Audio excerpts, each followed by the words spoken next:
இந்த 3 விஷயங்களை மனதில் பதிய வைத்துக் கொள்ளுங்கள்.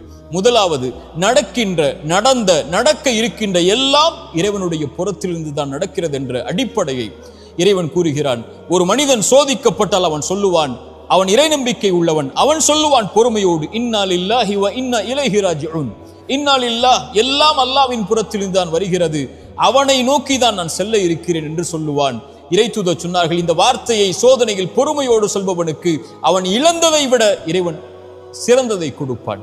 அவன் நம்புகிறான், இறைவன் புறத்திலிருந்து தான் நடந்தது இந்த கடந்த காலத்தில், இறைவன் இதை மாற்றுவான், அவன் எதிர்காலத்தை எனக்கு கொடுத்திருக்கிறான், அதை நோக்கி நான் நகர வேண்டும் என்ற அடிப்படையை புரிந்தவனாக அவன் இந்த உலக வாழ்வில் வாழ்வான், எது இழந்தாலும் என்று இறைத்தூதர் சொன்னார்கள்.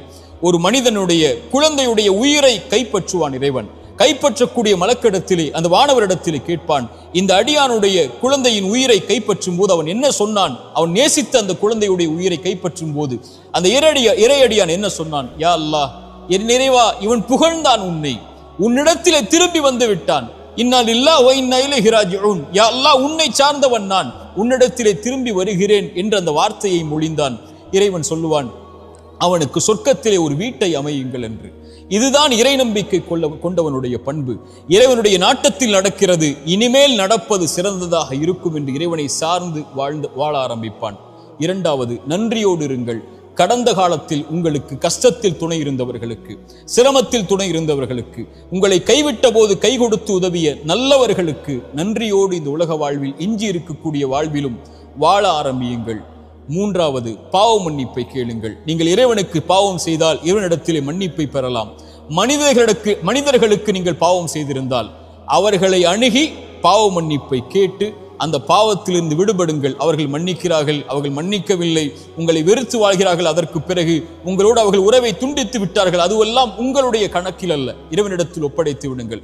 அவர்களை அணுகி மன்னிப்பை கேளுங்கள். மன்னிப்பை தேடி எதிர்கால வாழ்வில் அந்த தவறை மீண்டும் செய்யாமல் உங்களை பாதுகாத்துக் கொள்ளுங்கள். இந்த 3 அடிப்படைகளை கடந்த காலத்தில் இருந்து எழுந்து வரும்போது நிம்மதியோடு எதிர்காலத்தை கழிப்பதற்காக பாடமாக பெற்று கழியுங்கள். கடந்த காலத்தில் தவறுகள் செய்திருந்தால், கடந்த காலத்தில் உங்களுடைய கரத்தாலே நீங்கள் அநீதம் செய்திருந்தால், கடந்த காலத்தில் உங்களுடைய கரத்தாலேயே நீங்கள் பாவம் செய்திருந்தால், குற்றம் செய்திருந்தால், எதிர்காலத்தில் இறைவனிடத்தில் மன்னிப்பை தேடி நிகழ்காலத்தில் நீங்கள் வாழ்ந்து கொண்டிருந்தால், எதிர்காலத்தில் ஒருபோதும் அந்த தவறை மீண்டும் செய்து விடாதீர்கள். இதுதான் குறிப்பாக நாம் புரிந்து கொள்ள வேண்டிய அறிவுரை. கடைசியாக, இந்த உலகத்தில் எது உங்களை விட்டு நீங்கி இருந்தாலும், இந்த உலகத்தில் யார் உங்களை விட்டு நீங்கி இருந்தாலும், இந்த உலகத்தில் எது உங்களை புறக்கணித்து விட்டாலும், இறைவன் உங்களை ஒருபோதும் புறக்கணிப்பதில்லை.